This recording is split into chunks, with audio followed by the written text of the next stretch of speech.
భాజపా సభ్యత్వ నమోదు కార్యక్రమాలను విజయవంతం చేయండి. బీజేపీ రాష్ట్ర కార్యవర్గ సభ్యులు గుండ్లపల్లి భరత్ కుమార్ యాదవ్. భారతీయ జనతా పార్టీ ఆధ్వర్యంలో దేశవ్యాప్తంగా సభ్యత్వ నమోదు కార్యక్రమం చేపట్టిందని, ఈ సభ్యత్వ కార్యక్రమాలను బీజేపీ నాయకులు, కార్యకర్తలు, ప్రజలు స్వచ్ఛందంగా నమోదు చేసుకుని జయప్రదం చేయాలని భారతీయ జనతా పార్టీ రాష్ట్ర కార్యవర్గ సభ్యులు గుండ్లపల్లి భరత్ కుమార్ యాదవ్ పేర్కొన్నారు. గురువారం పట్టణంలోని స్థానిక జర్నలిస్ట్ క్లబ్ నందు మీడియా సమావేశం ఏర్పాటు చేసి ఆయన మాట్లాడుతూ, దేశ ప్రధాని నరేంద్ర మోడీ మొట్టమొదటిగా బీజేపీ జాతీయ అధ్యక్షులు జేపీ నడ్డా సమక్షంలో సభ్యత్వం తీసుకోవడం జరిగిందని తెలిపారు. ఇందులో భాగంగా విజయవాడలో వరదలు రావడంతో ఆంధ్రప్రదేశ్లో సభ్యత్వ నమోదు కార్యక్రమం కొంత ఆలస్యంగా నమోదు కార్యక్రమాలు జరుగుతున్నాయని తెలిపారు. దానిలో భాగంగా కావలి నియోజకవర్గంలో పట్టణం, మండలాలలో సభ్యత్వ నమోదు కార్యక్రమాలు జరుగుతున్నాయని, ఈ నమోదు కార్యక్రమాల్లో భారతీయ జనతా పార్టీ నాయకులు, కార్యకర్తలు, అభిమానులు సభ్యత్వాలు నమోదు చేసుకోవాలని కోరారు. గతంలో ప్రపంచవ్యాప్తంగా సభ్యత్వ నమోదులో భారతీయ జనతా పార్టీదే తొలి రికార్డు అని తెలిపారు. ఆ దిశగా సభ్యత్వ నమోదు పెంచాలని దేశవ్యాప్తంగా జరుగుతుందని, అదేవిధంగా ఆంధ్రప్రదేశ్లో కూడా సభ్యత్వ నమోదు కార్యక్రమం పెద్ద ఎత్తున చేపట్టాలని ఉద్దేశంతో రాష్ట్ర అధ్యక్షురాలు పురంధేశ్వరి, మంత్రులు, ఎమ్మెల్యేలు పర్యటనలు చేస్తూ సభ్యత్వ నమోదును ప్రోత్సహిస్తూ అన్ని ఏరియాలకు ఇన్ఛార్జీలను నియమించడం జరిగిందని తెలిపారు. అలానే బూత్ స్థాయిలో కూడా 200 మంది తగ్గకుండా సభ్యత్వం చేసే విధంగా ప్రణాళికలు రూపొందించడం జరిగిందని అన్నారు. నెల్లూరు జిల్లాలో కూడా సభ్యత్వ నమోదు పెద్ద సంఖ్యలో చేపడుతున్నట్లు తెలిపారు. దేశవ్యాప్తంగా భారతీయ జనతా పార్టీ సభ్యత్వం కొరకు 8800002024 నెంబర్కు ఫోన్ చేస్తే వివరాలన్నీ వస్తాయని, దాని ద్వారా కూడా సభ్యత్వం స్వచ్ఛందంగా నమోదు చేసుకోవచ్చని తెలిపారు.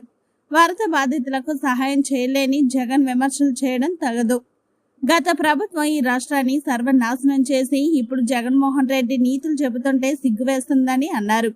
ఈ మధ్య కాలంలో విజయవాడలో ఎప్పుడు రాని వరదలు వస్తే కాసంత సాయం చేయలేని జగన్మోహన్ రెడ్డి, ఆయన పార్టీ నాయకులు పనిచేస్తున్న కూటమి ప్రభుత్వాన్ని విమర్శించడం భావ్యం కాదని తెలిపారు. గతంలో వరదలు వస్తే ఏరియల్ రివ్యూ పేరుతో హెలికాప్టర్ ద్వారా పరిశీలించడం తప్ప బాధితుల దగ్గరకు వెళ్లి ఆదుకోలేని అప్పటి ముఖ్యమంత్రి జగన్మోహన్ రెడ్డి అని తెలిపారు. ఈనాడు వరదలు వస్తే ముఖ్యమంత్రి నారా చంద్రబాబు నాయుడు దగ్గర నుండి మంత్రులు, ఎమ్మెల్యేలు, కూటమి నాయకులు అందరూ క్షేత్రస్థాయిలో తిరిగి బాధితులకు భరోసా కల్పించి ఆదుకున్నారని అన్నారు. అదే వరదలు జగన్మోహన్ రెడ్డి సమయంలో వచ్చి ఉంటే విజయవాడ మొత్తం నీట మునిగేదని, ఏం చేయాలో తెలియని జగన్ చేతులు ఎత్తేసేవారని అన్నారు. గతంలో తుఫాన్, వరదలు వచ్చినప్పుడు అధికారులను అప్రమత్తం చేయలేకపోవడంతో అన్నమయ్య ప్రాజెక్టు కొట్టుకుపోయిందని తెలిపారు. కొండ బెట్రగుంట వెంకటేశ్వర స్వామి సొమ్మును తిన్నవారు ఎవరూ బాగుపడలేదు. గత ప్రభుత్వాన్ని అడ్డం పెట్టుకుని ఎన్నో అన్యాయాలు, అక్రమాలు, దోపిడీలు చేసిన కావలి మాజీ ఎమ్మెల్యే రామిరెడ్డి ప్రతాప్ కుమార్ రెడ్డి ఆఖరికి తన ధన దాహం కోసం కొండ బెట్రగుంట వెంకటేశ్వర స్వామి పేరుతో కోనేరు రీమోడల్ చేస్తామని కోట్ల రూపాయల డబ్బులు దోచుకున్నారని, వాటిని ఏం చేశారో ఇంతవరకు లెక్కలు తెలపలేదని, వాటిని తిరిగి చెల్లింపులు చేయాలని, లేని ఎడల వెంకటేశ్వర స్వామియే ఆయనకు తగిన మూల్యం చెల్లిస్తాడని తెలిపారు. అలానే అనేక భూ ఆక్రమణలు చేసినటువంటి ప్రతాప్ కుమార్ రెడ్డి తన ఇంటి ముందు ఉండే అసైన్మెంట్ భూమిని కూడా వదలకుండా ఆక్రమించుకున్నారని తెలిపారు.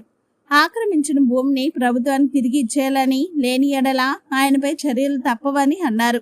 అలానే కూటమి ఎమ్మెల్యే దొగమాటి వెంకటకృష్ణారెడ్డి ఆధ్వర్యంలో కొండ బిట్రగుంట దేవస్థానాన్ని పూర్తి స్థాయిలో అభివృద్ధి చెందుతుందని తెలిపారు. అలానే అనేక అభివృద్ధి కార్యక్రమాలను చేపట్టారని, రాబోయే రోజులలో మరిన్ని అభివృద్ధి కార్యక్రమాలు చేపట్టి కావలిని అభివృద్ధి పథంలో నడిపిస్తారని తెలిపారు.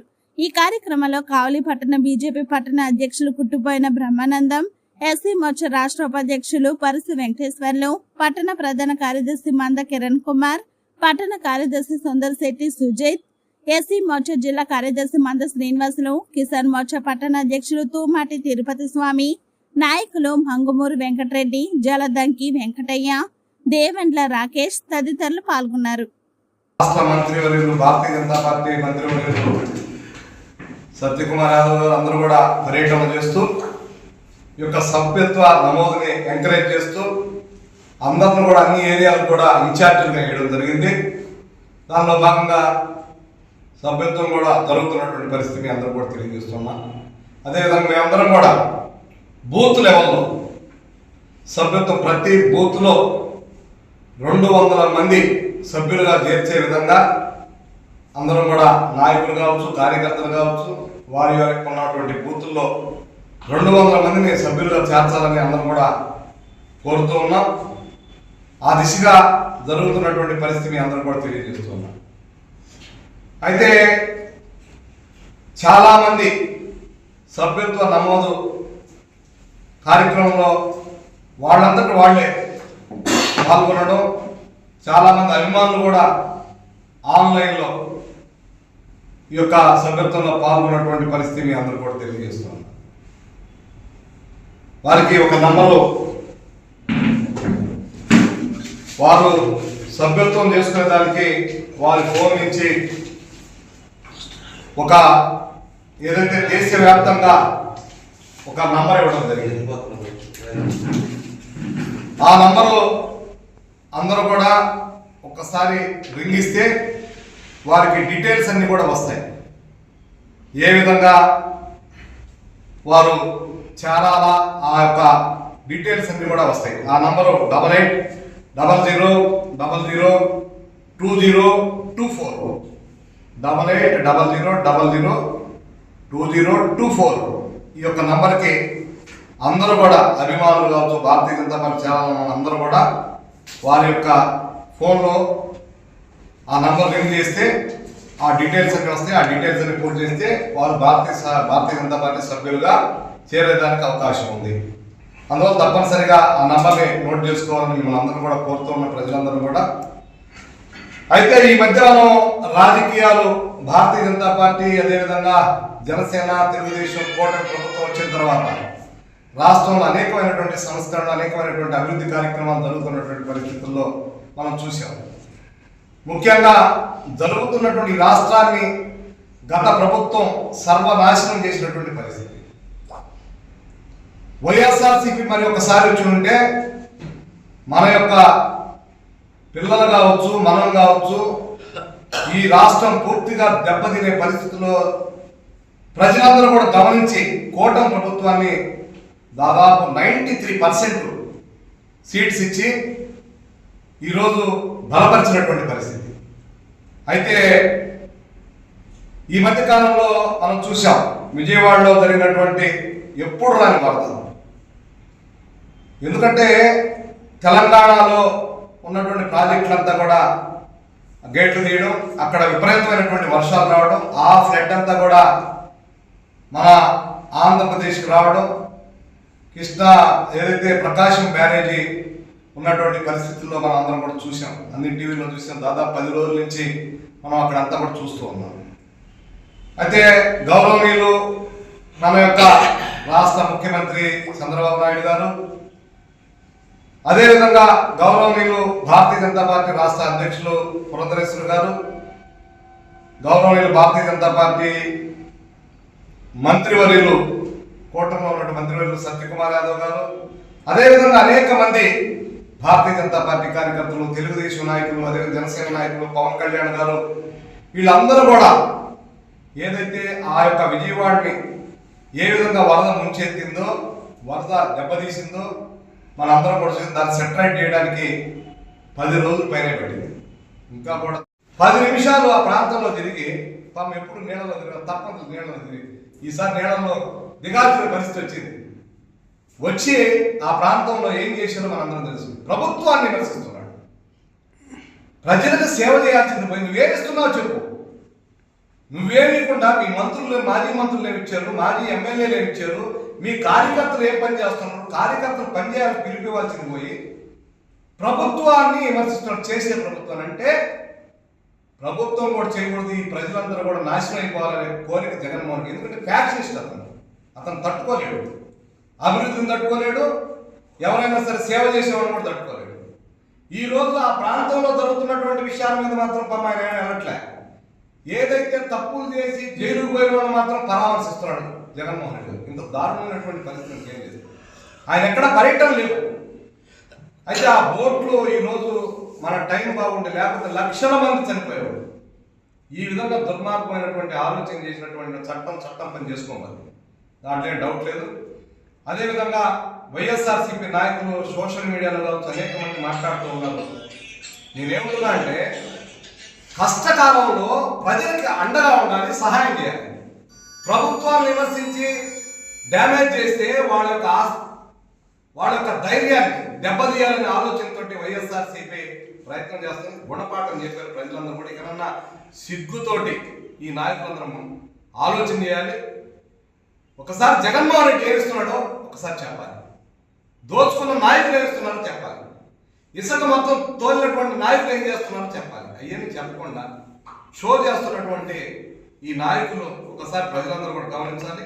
అదేవిధంగా భారతీయ జనతా పార్టీ పెద్ద ఎత్తున ఈ కార్యక్రమం చేశారు. ఈ మధ్య మన కావలి ఎమ్మెల్యే ఈ మధ్య నేను ప్రెస్ మీట్లో చూశాను, ఆయన వచ్చేదో నీతులు చెప్తున్నాడు.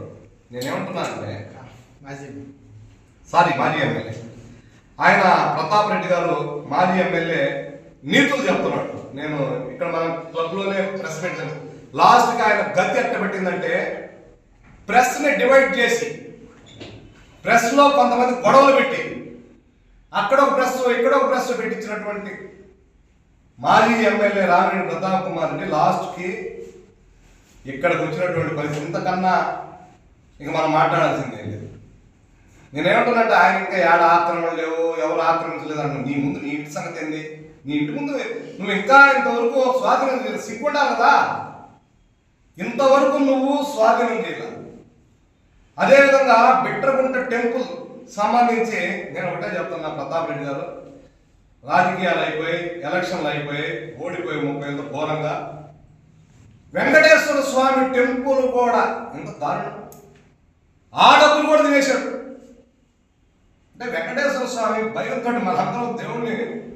మనందరం దర్శించుకుంటుంటే అక్కడ కోనేరు కడతా అని కొంతమంది డొనేషన్లు ఇస్తే ఈయన 2 కోట్ల చిల్లర రూపాయలు ఎస్టిమేషన్ వేసి నేను కడతా అని చెప్పి అగ్రిమెంట్ ఇచ్చి మా అన్న ప్రతాప్ రెడ్డి ఇచ్చి ఆ కోనేరుని అట్టట రిపేర్ చేసి ఆ డబ్బును కూడా దోసినటువంటి వ్యక్తి ఎవరు ఉన్నారంటే మా ప్రతాప్ అన్న. వెంకటేశ్వర స్వామి గమ్మున్నాడు. ఎందుకంటే వెంకటేశ్వర స్వామి ఎప్పుడు కుబేరుడిగా అప్పు కడతానంటాడు పాప. ఆయన డబ్బులు నువ్వు కొట్టేసావంటే ఇంత దుర్మార్గమైన ఆలోచన లేదు. నేను ఆ రోజు చెప్పాను నీకు రాజకీయ సమాధిని. నేనేమంటున్నా అంటే ఇకనన్నా మంచి పనులు వెంకటేశ్వర స్వామికి సంబంధించినటువంటి డబ్బులు ఎమ్మడే నువ్వెంత వాడేవో ఇది వాస్తవాలు. ఇవన్నీ ఆ టెంపుల్కి సంబంధించినటువంటి డబ్బులన్నీ కూడా నువ్వు బ్యాంకులో వేసి ఇమీడియట్లీ ఆ యొక్క కోనేరుని శుభ్రంగా తయారు చేయాలని ఒక మెట్టువరకే కట్టున్నాడు. తయారు చేయాలని భారతీయ జనతా పార్టీ కోరుతుంది. లేని పక్షంలో వెంకటేశ్వర స్వామి నేను చూసుకుంటాడన్నా. అన్న నేను ఎందుకు చెప్తానంటే పవర్ఫుల్ వెంకటేశ్వర స్వామి అన్న, మీకు ఆ భయం లేదేమో. నీకు డబ్బు తింటావా అన్న? డబ్బే తింటావా? ఎంత కావాలి నీకు చెప్పు? 1,000 కోట్లు ఉన్నాయి, ఒక అబ్బాయి ఒక అమ్మాయి, వాళ్ళు కూడా కోటీశ్వరులు ఇచ్చారు. ఇంకా కావాలి మీద పడి దోసుకొని వెంకటేశ్వర స్వామి డబ్బు తీసుకొని ఏం చేస్తావన్న? అది అర్జెంటుగా ఆ ఇంటి ముందు స్థలాన్ని మేమందరం కూడా రోజు ఎందుకు మాట్లాడటం, నీ కర్మకు వదిలేస్తున్నాం. తొందరగా దాన్ని హ్యాండ్ ఓవర్ చేసి గవర్నమెంట్కి ఒక మంచి అంబేద్కర్ యొక్క విగ్రహాన్ని పెట్టి మంచి పార్కులకు తయారు చేశారు రా ముందుగా. ఈ మధ్యలో మా ఎమ్మెల్యే గారిని రా మాట్లాడతాం అది అన్నాం. రా, నువ్వు చేసినటువంటి ప్రతిదీ ఈరోజు చూస్తున్నాను. ఈరోజు ఎమ్మెల్యే పెద్ద ఎత్తున కావల్లో మంచి డెవలప్మెంట్ చేస్తున్నాడు. తుమ్మలపేట రోడ్ వేసుకోలేకపోయాడు. ఈరోజు తుమ్మలపేట రోడ్ రెడీ అవుతుంది. నీ ఇంటి ముందు రోడ్ వేసుకోలేకపోయాడు. ఇంటి ముందు రోడ్డు ఈరోజు మా ఎమ్మెల్యే ఇచ్చాడు పరిస్థితి. మా ఎమ్మెల్యే అంటే కూటమికి సంబంధించినటువంటి అభ్యర్థి ఎమ్మెల్యే. అందువల్ల డెవలప్మెంట్ మీద తపన ఉండాలా. ఒక పట్టణాన్ని కానీ ఒక ప్రాంతాన్ని కానీ బాగు చేయాలంటే తపన ఉండాలి. ఆ తపన కావ్య కృష్ణారెడ్డికి ఉంది. బాగా డెవలప్ చేస్తారని ఎమ్మెల్యే గారు కూడా కోరుతూ ఉన్నా. అనేకమైనటువంటి నేను కొన్ని ఐడియాలు కూడా ఆయన చెప్తానంటే నాకు నిజంగా ఇంత థింక్ చేస్తున్నాడా అనిపించింది. నిజంగా చెప్తాను అంటే నేను పొగడ్డం కాదు కానీ చాలా నాకు చెప్పినటువంటి విషయాలన్నీ కూడా ఇప్పుడు చెప్పను.